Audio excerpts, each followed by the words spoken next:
Chef, welcome to the Colorado Food Magazine. We're honored to be here with someone of your caliber, someone at this world-class institution, the Broadmoor. We're here at the summit. I thought it was so fitting that where we were going to do the podcast, when Krista called me and said we're going to do it at the summit, it was going to be, I'm like, oh, that fits perfectly with our El Camino a la Cumbre, with the road to the summit. Right. First of all, I want to congratulate you on your nomination for the James you. Beard Award. It's the second one, is my understanding. Yeah, second nomination. Thank you. Okay. We're going to talk a lot about things. We want to talk about excellence. I think, I've met you. We've talked a little bit on the phone. I read your bio here. There's a lot to talk about and unpack. And I really, really want to tell your life story. Perfect. What got you here? And then we were talking a few minutes beforehand about, what you're doing. You're talking about the fusion. We're talking about some arepes, some fusion, how you're imprinting your heritage on the food you bring here. Right. And I'm just excited to be here. I always get excited to just have someone of your caliber just talking to us, because what we really want to do is show in the Hispanic Latino world excellence. Right. The role models, and I think you personified that. Thank you. you. So let's talk about your family. Where'd you grow up? Talk about your family. What inspires you? I'm going to talk about what you read, what leadership is, teamwork, culture, and what you're doing here. What do you like about working here? So let's start with growing up. Okay. I'm originally from Panama. I was born and raised there. My family, there's a little bit of everything. My mom is from South Carolina.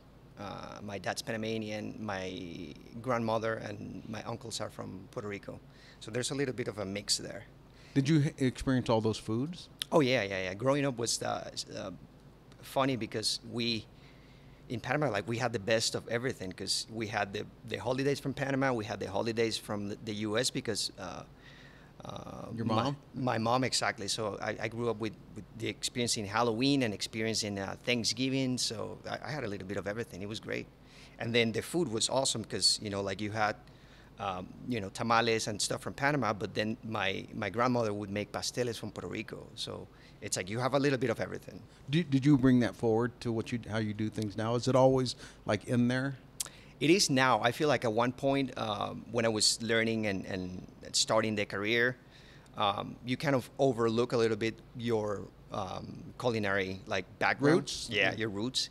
And then it's like, French cuisine and Japanese and Italian, that's what I need to see. Especially when I started, it was like all the fine dining restaurants were very French driven. But as you grow older and then you set more in your own personality, your own persona, you realize that this is who I am. It's part of my heritage, it's in my veins.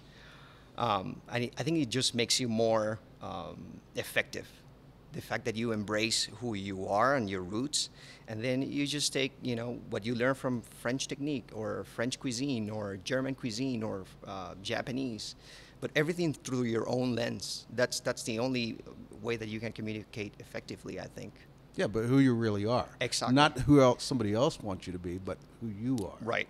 And so you mentioned earlier, right before we were talking about this conversation, about how you got started. I find that fascinating. So let's talk about that. Right. Let's start was it 3 years old, you said? 3 years old, yeah. When I was 3 years old, I was diagnosed with a kidney disease, and I had a very strange diet, no salts, limited amount of liquids, nothing with artificial colorings or anything like that. And I really like to eat. When I was a kid, I was 10, and I think I weighed 150 pounds, which is what I weigh pretty much right now. So I remember that I would sneak out and eat things that I shouldn't be eating. So it was very important part of the growing up, the diet. So I remember that at one point they were making soup at home. They were making sancocho, which is a Panamanian traditional dish, and at that time they were limiting the amount of liquids that I could consume. So if I couldn't have any liquids and they had soup for lunch, I remember I had just a piece of chicken and that it was cooked into the liquid and root vegetables, and I was like, well, maybe I need to learn how to cook so that I can make this better. So I started taking classes, and then I realized that this was the harder part for me, like the diet, and how could I take this and change it so that I could help other people that are in the same situation. And how old were you when you thought this? I was like 12 years old. 12 years old. That's pretty young to be thinking about other people. Usually it's all about, you know. But that's cool. That's great. So you started learning to cook. Go Yep. ahead. Yeah, I started doing that. I remember, like, I come from a very big family. I have 8 siblings. I grew up with my nephews, my cousins. We were pretty much all the same age. And I remember, like, it was summertime and everybody was outside playing. I was like, no, I'm gonna watch the Food Network to see, like, what's going on here. So you're like, Strange everybody else for- playing, I'm over here. That's strange great. for a 12 years old. That is. So tell me about your brothers and sisters. Is it split? Is it 5-3, 4-4? I had a twin brother. I had a younger brother. There were 3 of us. There's 3 of us. And then I have a sister on my mom's side. Now they moved here to Colorado. And then my dad, on my dad's side, I have 4 sisters. Oh, great. It's a large family. It's a large Used to family. that. I understand that because I grew up with a family of 10 brothers and sisters. So I perfectly get that. That's just fun. Yeah. So I, not in a different manner, I grew up, I always used to read a lot. Where everybody else was out playing, I'd be reading. I started out literally reading encyclopedias, trying to understand things. So that's kind of my weird quirk. Right. I'm kind of a nerd, even though I don't look like one. I very much. Now, fast forward. Let's talk about your family and stuff like that. What kind of inspires you under this road to excellence? Who has inspired you? What has inspired you? What have you read? Well, that put you on this path. I feel like there's you need to find inspiration on several things, right? Like there's got to be, or at least for me, it's like this. Just looking outside and looking at the mountains, and you find inspiration there. When you go on hikes, especially here that I go to Colorado, because that's the first time I started hiking, and I noticed that just walking outside, and I would get all these ideas about new menus. So it's like, okay, maybe when I was walking and then just recording, like, okay, next menu for spring, we're going to have this, and that. So just being able to take everything that surrounds you and taking it in, and it's like finding motivation in those things, I think is valuable, 1. 2, my family, seeing my dad, his head, in his mind, he's constantly thinking about how to make things better. Oh, really? Yeah. It's funny because we're having coffee and we're talking, and then he's like, well, what do you think about this idea? And it's like, it's nonstop. So I find inspiration in that. And then here, like, so many other chefs. When I got here, I knew one style of cooking. I know fine dining. I know this European style and a little bit of Hispanic and a little bit of Asian cuisine. But then you meet somebody like Chef Rafael, who runs the banquet program, and see his skills that are different. You know, he's very technical on how he runs his operations, his logistics, the numbers. You find inspiration in that. It's like, maybe I need to learn how to do that. You're always learning. Always learning. Do you consider yourself a lifelong learner? Absolutely. Absolutely. I feel like... how does that help you? I feel like it helps me from the perspective of, like, as I said before, like before the interview, we were talking about, like, you need to learn from different disciplines, right? And then I think that makes you more rounded, and ultimately, like, that's how you provide, or that's the knowledge that you provide to your team, which ultimately, like, that's where you're trying to bring them up.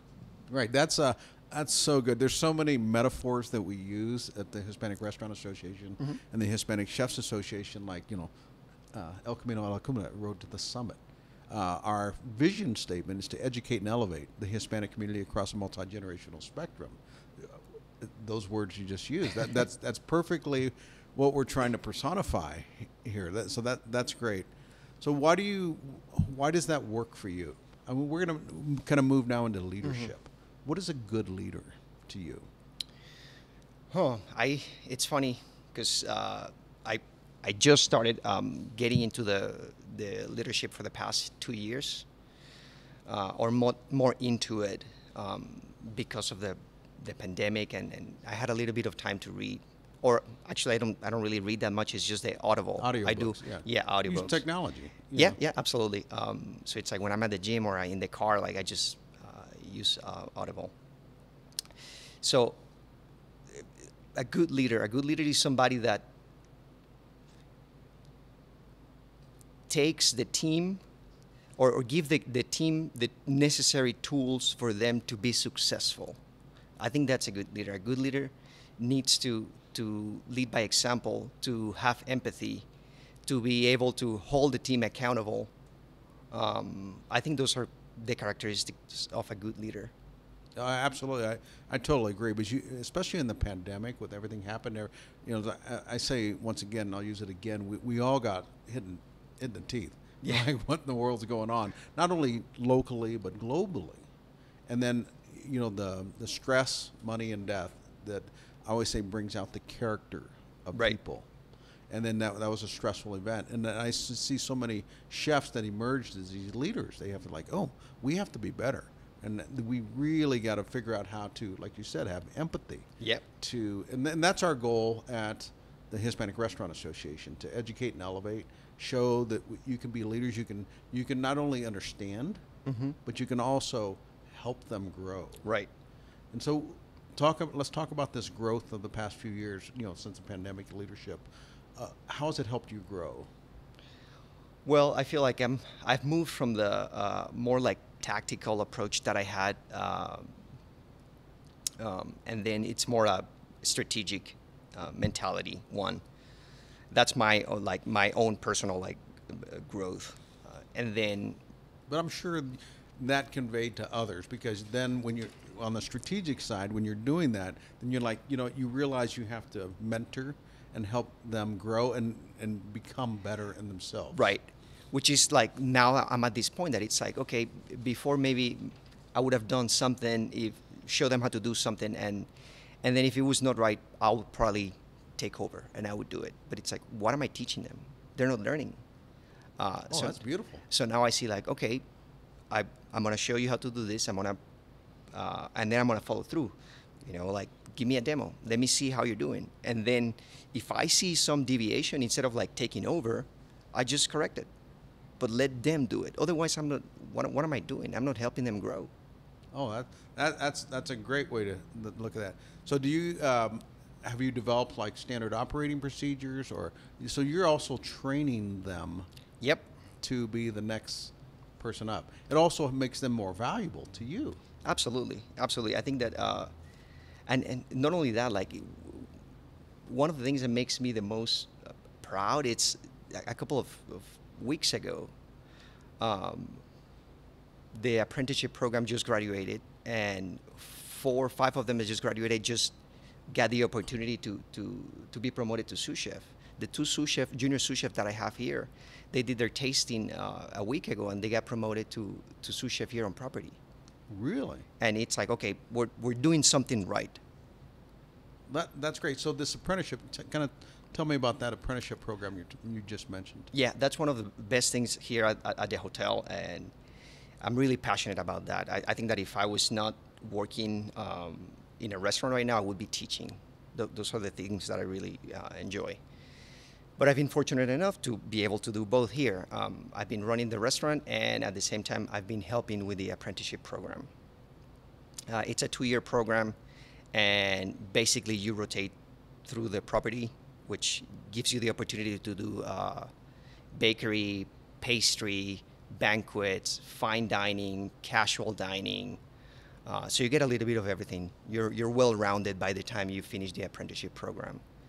So once you're done with the program, most of the candidates get the opportunity to become junior sous chefs here on property. Really? So that's amazing. That so fits well with what we as an organization, because we have this path of progression. Right. Because we want to inspire these young, whether they start a dishwasher, whether they start at the line cook, wherever they start, let's give them a North Star. And that sounds like what you're doing. Yeah, I feel like it's different from everybody. There's a couple of apprentices right now and cooks that started as dishwashers, and I see them where they are right now, and it's an amazing journey to see them like where they start, where they are right now, and the potential for the future.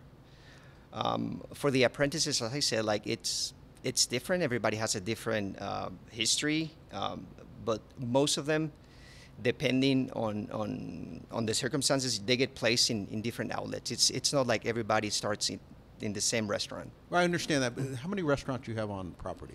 There's 17 restaurants total, I believe. Well, you have quite a program there to, Yeah, to yeah, start them. yeah. You have 2 years to go through everything. Well, but that's impressive. And that's, like the interview we sent you with Manny Biota, also a James Beard nominee for Emerging Chef. Sounds very similar. All these different circumstances prepared them for being a better person. Right. That's a great. I'm gonna have to learn more about that. What you're doing, because that's such a living embodiment of what we're trying to achieve, and you're already doing it, and that's Right. great.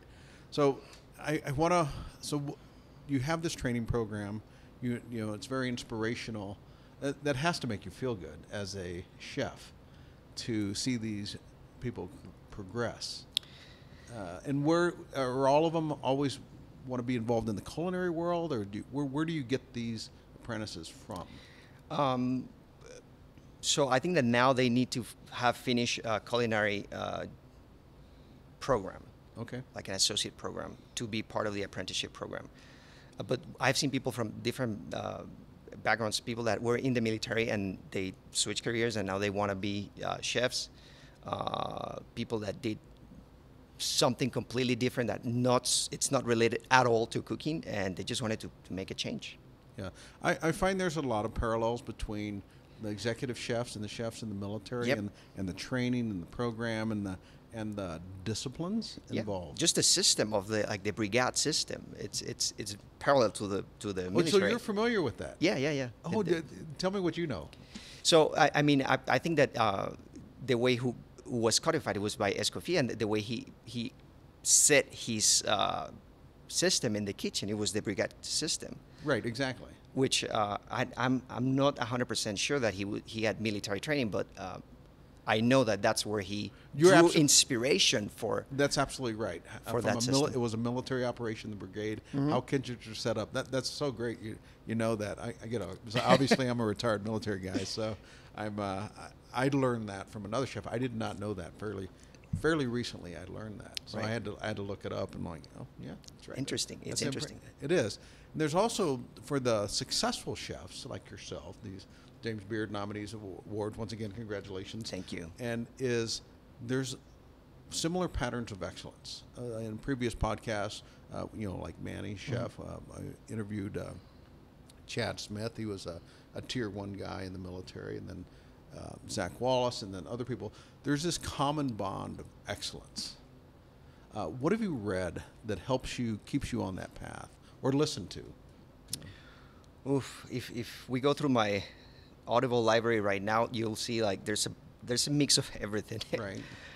There's some culinary there. There's lately a lot of leadership, a lot of psychology as well, motivational. What keeps you going?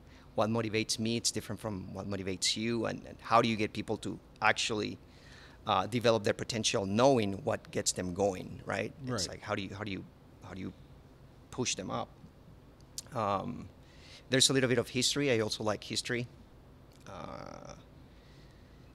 There's a little bit of everything. That's that multi-dimensional leader that I find everybody has to be. You just can't be this narrow, like, do what I say. Right. You got to figure out what motivates them, what inspires them. Like you said, like we talked before this, you find out what their goals are. Yeah. And different people, back to the summit talk we mentioned about the mountaintops, is we want to talk about, it can mean different things for different people. Some people are just perfectly happy with, like, you know what, I'm going to be here to sous chef. I don't want the responsibility of the executive chef. And that's fine. But they've reached their potential, and our goal, and your goal, obviously, it sounds like, is to, okay, help them get there. Yeah, absolutely. Exactly. Absolutely. It's funny because most people, and me included at one point, it's like I don't really know what I wanted. I didn't know what I wanted. So it's like that discovery. Once you get there, it's like I feel like you can help others get there faster. Right. It's their own journey, of course, but like you can provide tools and like little nudge, like maybe it's this way, maybe it's this way, maybe you need to try this, maybe you need to try that, so that they can fully explore their own potential. Did you have an epiphany at any point in your life? Like, yes, this is I'm going to use the Star Wars, the destiny. I think that I always knew that I like teaching, but maybe it's because I like learning. So I wanted to like, okay, if I need to teach something, I need to keep learning so that I'm always keeping myself updated. But I think it's been since the pandemic, like 2-3 years, that for me it's more about mentoring. It's more about helping others achieve their goals and their potentials. So I think that's what keeps me going right now. To educate them and elevate them. Yep, I absolutely. know that's part of our business. That's why I said there's so many similarities here. Wow, that's really cool. Give me. I'm going to go back. I'm going to fast forward. We've talked about your life philosophy. Is there a life philosophy? Can you sum up a life philosophy? I guess that it would be, like, live your life in a way that you are a positive impact to others. We always, when we bring people on to the Hispanic Restaurant Association or vendors or people that want to partner with us, I always say, I don't want to know what you talk about. I want to know what you do. I'm going to look to the person to the left. I'm going to look to the left of you, to the right of you, in front of you, and back of you. What are you doing for people around you? Because, leadership is not about what I can do. Right. But it's what we can do for others. Right. And clear that path. And that's our goal is to clear that path for others. Let's come back to some of your awards you've won. This is the second year. I understand you won an award when you were in Spain. Let's see. Yeah, go ahead. The Pellegrino? Pellegrino was I was sophomore, I think, in Johnson and Wales. That was back in 2010. Oh, that was a long time ago. Yeah, that was a while ago. How old are you? I'm 34. Okay, so you're still young compared to me. Everybody's a kid nowadays. I teach my son that. So, what do you think brought you on this path from that long ago? I mean, that's a long time for such a young age to be on this excellence. Talk about your dad inspiring you. Right. Were there other people on your path that inspired you? Yeah, several people. I'm going to mention just because they just came to mind. Two of my instructors from Johnson and Wales. One was my beverage instructor, which almost made me switch career path and get into the front of the house. Oh, really? Yeah, because he's like, hey, you know all this stuff about food and you're great at cooking, okay, but what do you know about the front of the house? What do you know about wine? So I was like, I don't know anything. So he's like, okay, then how good are you going to be of a restaurateur if you don't know that? So I started learning about wine, and I got the opportunity to go to Germany and go to the German wine school. Oh, you did? I did, yeah. It was a great experience. I actually got to work front of the house for some time, and then I was like, okay, this is not for me. I'm going to go back to the kitchen, but I'm glad I did it because it gives me perspective. And then the other one, he was the director of operations at Johnson & Wales, German chef Christoph Wagner. And I mean, he was like a master chef, so you're like almost like revere him, But his personality, it was like not what you expect. He was very like relaxed and calm, and the way he talked to people was different. You grew up with this idea of like the chef is always like very disciplined and stern, and you need to yell in the kitchen to be effective. And he was the complete opposite of that. And I remember he once told me, like, you know, when I was 25, I was the youngest, master chef in Germany. And I used to yell at people and curse at them and all this stuff. If you need to do that, you show lack of leadership, because you need to resource to those things so that people do what you need them to do. That's not leadership. And to this day, it's like, okay, that's kind of my my mantra. It's like, what are you doing if you need to yell? If you need to do that, that's not leadership at all. You're coercing somebody, not getting them to cooperate. Yep. And get there. So that leads me into the next part. We talked about leadership. I want to talk about your kitchens and how you think on teamwork and culture. Right. So let's talk about those and how you see that from your perspective. And that's great, because to have a master chef like it, you're so correct about how you do that. It's influence, right? Not yeah, the beatings. I feel like in my kitchen, I try to do that. Of course, like the first opportunity that I had to be an executive chef, I made a bunch of mistakes. It's called life. Exactly, yeah. But you gotta do some introspect, and okay, this doesn't work, and what works. So I feel like now, like the way I lead my kitchen, it's always through the lens of like, okay, how do I get them to be better? It's not about me, it's about them. How do I get them to be better? How do I provide them with the tools so that they can be successful? At one point, they're going to leave this team, and hopefully they will, to do their own thing. How do I get them to be the best possible example of themselves? Of themselves. So that's the philosophy that I have in the kitchen right now. So how do you? Okay, that's a great culture. Especially in today's environment, you want to inspire people, because we're all having a hard enough time with the pandemic, the economy. Right. The restaurants really got hit hard compared to most industries. I mean, particularly hard, and we had to figure out a way out. Right. And that's through leadership, and that's through teamwork, and that's through developing a great culture. Why is culture important to you? I mean, based on what I see, talk, obviously I did my research to this, is you guys have a great, obviously it's recognized as a world-class institution here, and resort. Why is culture important? Well, because that's what we do on a day-to-day, the culture. That's what we breathe every day. It's like, if there's a philosophy, there's an idea, but culture is what surrounds reality. us. It's the reality exactly. It's like what we do every day. If you have a strategy, but you have a terrible culture, you're not going to get there. Exactly. Yeah, that's exactly right. There's one thing I always remember from graduate school was strategy and culture. If you don't have a great culture, strategy is useless. Right. Right. So what? Yeah, okay. you can have a very strategic, this is what we want to achieve, but if you have a culture that it's toxic and your day to day it's not enjoyable, how are you going to get there?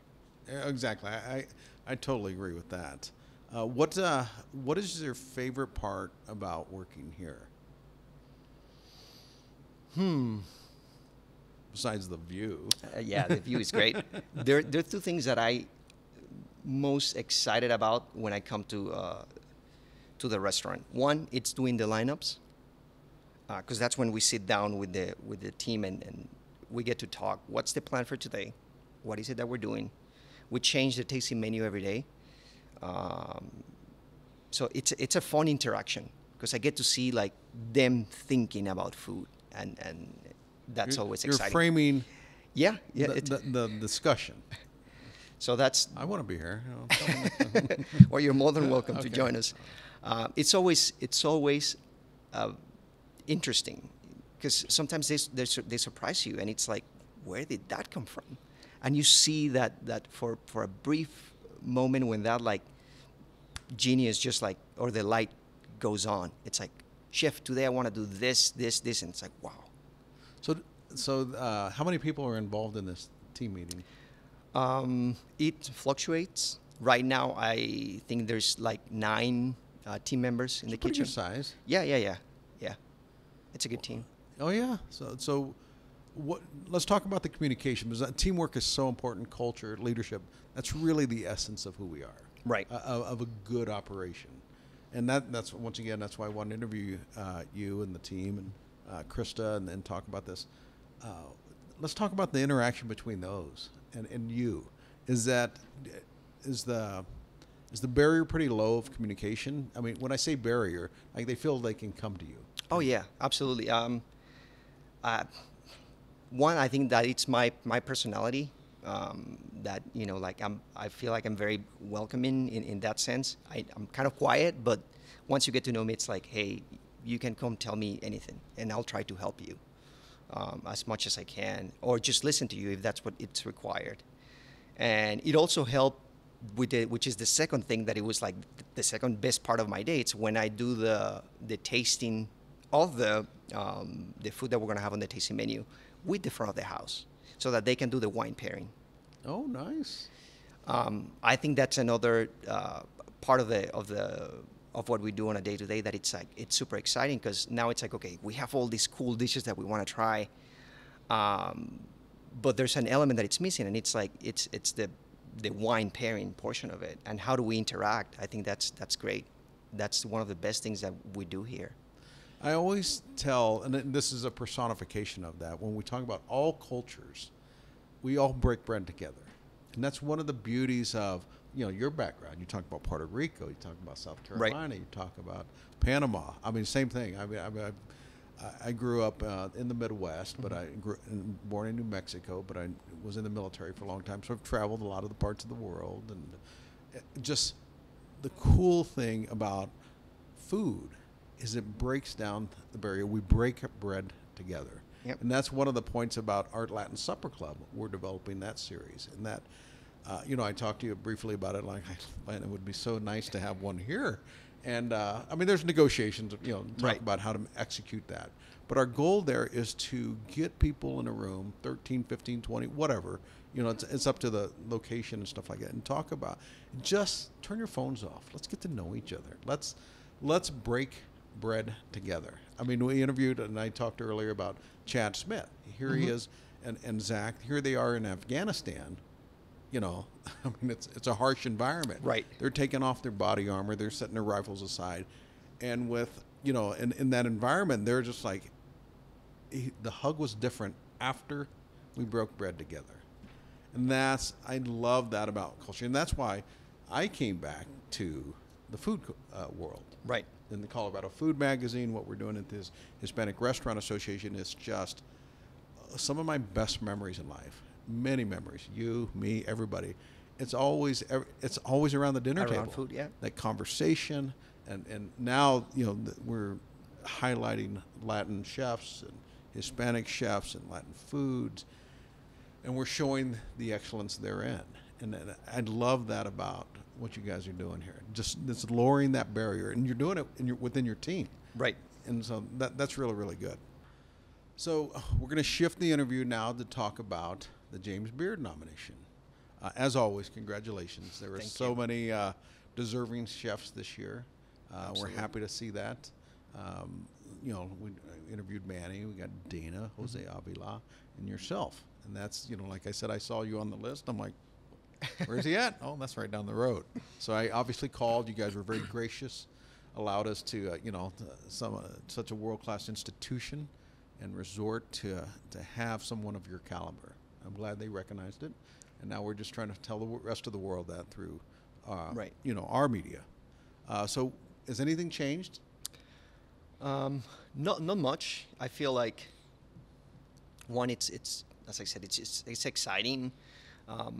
The team is excited about it, but not much in the manner of what we do, how we run things. If anything, there's a little bit of pressure, right? Of like, okay, now we There's know this expectation. there's the expectation because now we have most of the guests that are coming. It's like, okay, well, like I want to try this. Now I want to see what they're doing. But we haven't really changed anything. It's just It's the same level of excellence. keep doing what we're doing. If it works, if it was good enough to get us there, like, okay, then we take it from there and keep pushing. But that's basically it. The team It's about the team. As they have, that's great. We'll have to congratulate them. I mean, is any of them here? I know we're here early. They will be here in like 2-3 hours. Okay, because I want to, it's too late now, but we can always come back since you're right down the road and take a picture of them. Because normally we kind of talk through, so I want to hear their story too, because it's the team that got us to this level of the summit. Absolutely. And I recognize that. Let's talk about that daily excellence. What does that look like to you? What's the day in the life of Luis Young? From waking up or from like the restaurant? Just no. Let's start from waking up, because that's part of the discipline. Right. So. I like routines. So I wake up at 6. I have espresso, and then I get ready to go to the gym. And I spend, I think, like an hour, no more than that, at the gym. Get back home, have breakfast, talk to my wife for a little bit. What's the plan for the day? What are we gonna do this weekend? What's going on? And the real team, the family team. Yeah, absolutely. Yeah.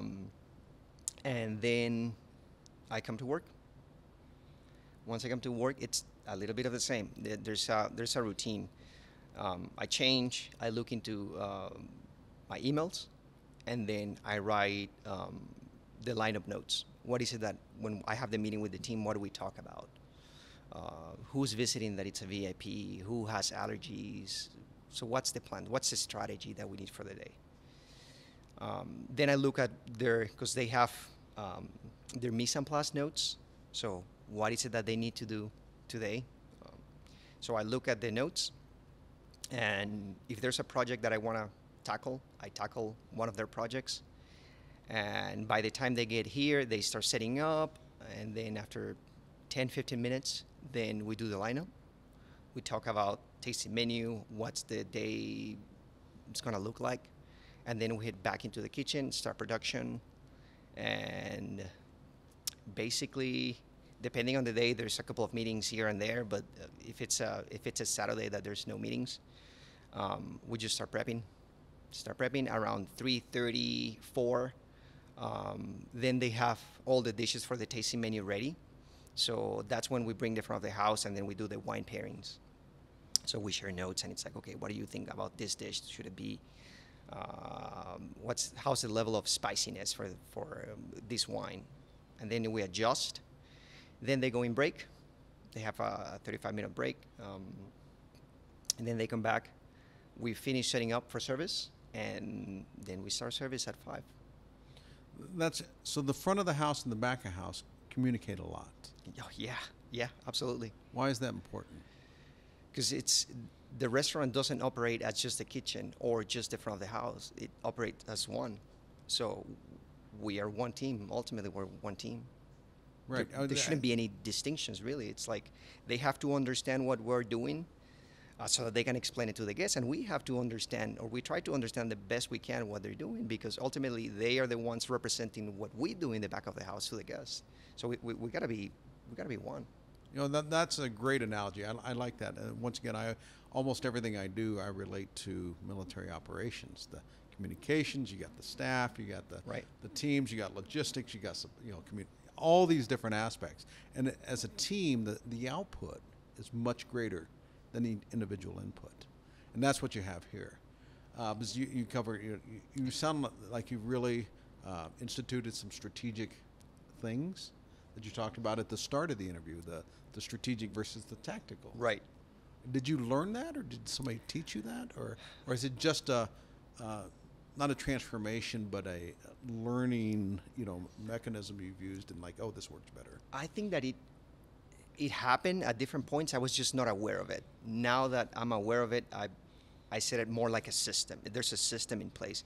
Before, there were days that, it would work. There were other days that we would try something different. Now that I'm more aware that this is how it needs to work so that it's efficient, and I'm aware of it, I think that's... So there's a plan, and then you adjust accordingly. So that's really, really good. That's great. And so now we're going to go back. We started the interview with talking about your young kids. Now we're here at this James Beard, almost getting to the summit. It's a journey, and the team. What would you tell an 18-year-old you, or even 16? What would you do differently or tell differently to inspire someone at a young age that wants to reach the summit? Oof. So many things. One, I think that it's okay sometimes not to know. Okay. When I was 20, I think I had in my head that I needed to have all the answers of what exactly is it that I wanted to do, where do I want to go.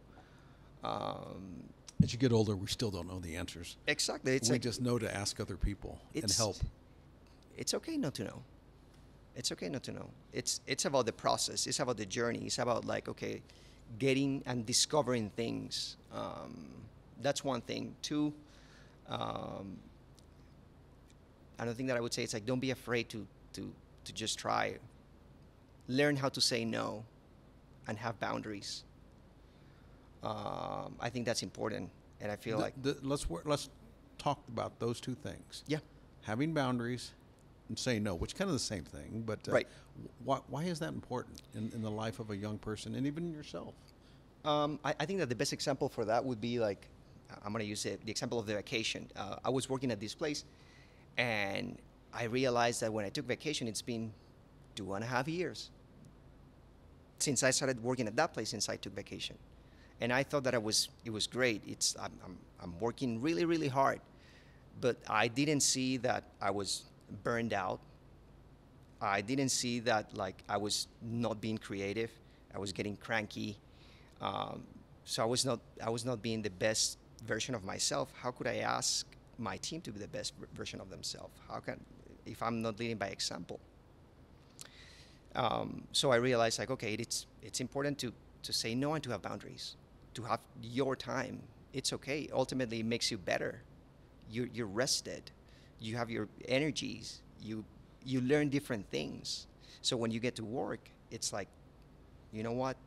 I'm here. They I'm get present. their best, and you're focused, and you're that much more productive. Absolutely, absolutely. So when you disconnect, but you also mentioned boundaries. Why is that important? Because you get burned out when you disconnect, or let's talk about how you set those boundaries. Well, I think that one, it's starting with, again, like, no. That's a big thing that I would tell a younger version of myself. Learn how to say no and be okay with it. And another boundary, it's like, know your own limitations. It's okay. You don't need to be, or you don't need to like everything. And that's okay. There's people that are going to like that, and there's people that are not going to like that. I tell my team now, like, if everybody likes you and everyone likes 100% what you're doing, then you're doing something wrong, because ultimately there are things that you're going to do that are going to annoy someone, and you have to be okay with that. That doesn't mean that you're a bad person or that the other person is a bad person. It just means that you're different. You have different opinions about things, and that's good. That's like the food. You bring all these different personalities, Right. different parts, different, because everybody has their own history and they have their own reasons for the way they are. Right. And we have to understand that. And I think Manny said it's the occasion plus personality that helps you form, the good teams. Absolutely. Well, wow. So what other things do you do, or your team, or here at the Broadmoor, that help in the process of achieving excellence? What other things? Can you think of any? Is there anything in your history and life? I mean, this is a wide-ranging interview, but I always try and find the story. We want to find the story behind what makes you want to pursue excellence. Working out, I think that taught me discipline. How so? To get to like a certain level, like you have to be committed to it.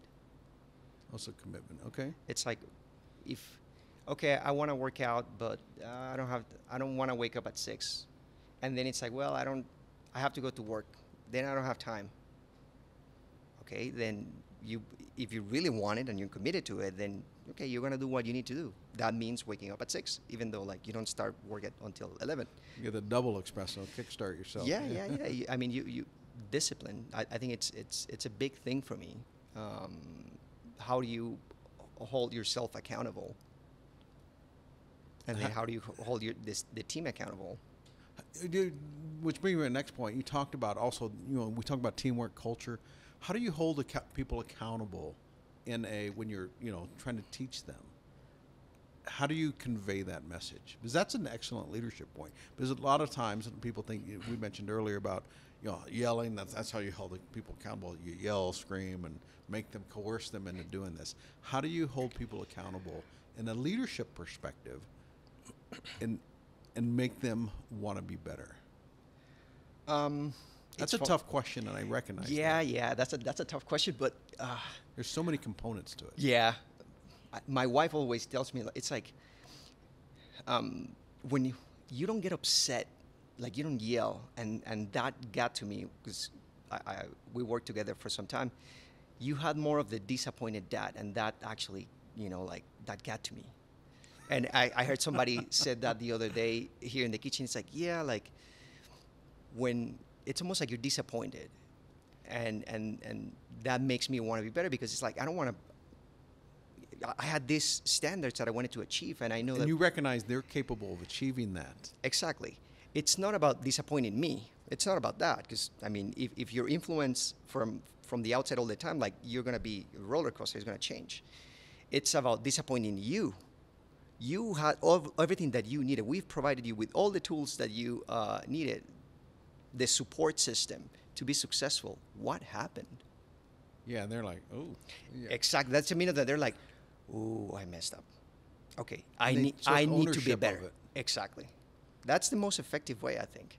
You can yell. Yeah, if you yell at them, they'll get it done. The minute you turn your back, they're going to be like, screw you.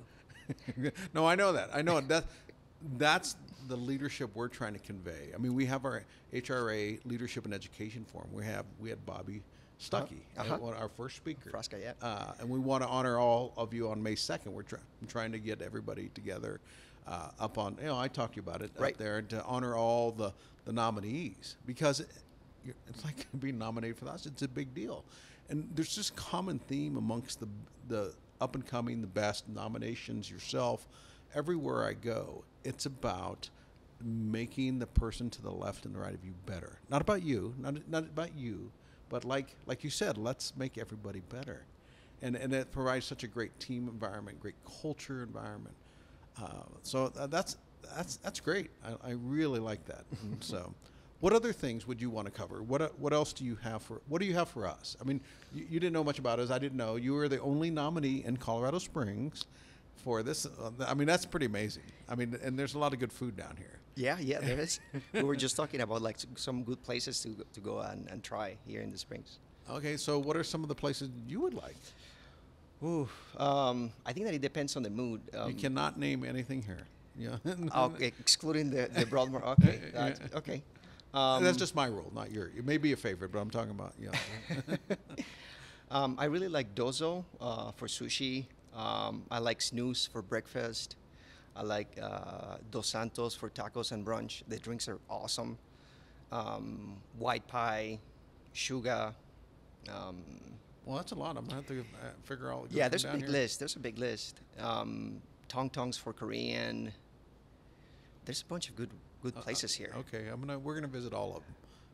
Just off of this, because that's great. Because I want to know somebody of your caliber where you eat. Right. What's good to you, and that's great. Okay, well that's excellent. Certainly do that. So now I said I wasn't going to do that, but I changed my mind because it is my podcast. What's your favorite place here? I know. I can't say Summit, right? You can't say Summit because that's you. But I'm talking. But also, it's like choosing your favorite kid. Right. I know it's next to impossible, but I think it depends on like what mood you're in. The mood, yeah. It's like, who am I with? Like, if I'm with my family, and I have a big family, so it's like, where would we go? Let's go to the Lago. It has that vibe of like family meals, and we can share, and we can order a bunch of things and just pass it around. Right. If I'm only with my dad or my uncle, let's go to tavern. Let's have a great steak. Okay. Right. My grandpa, the grill.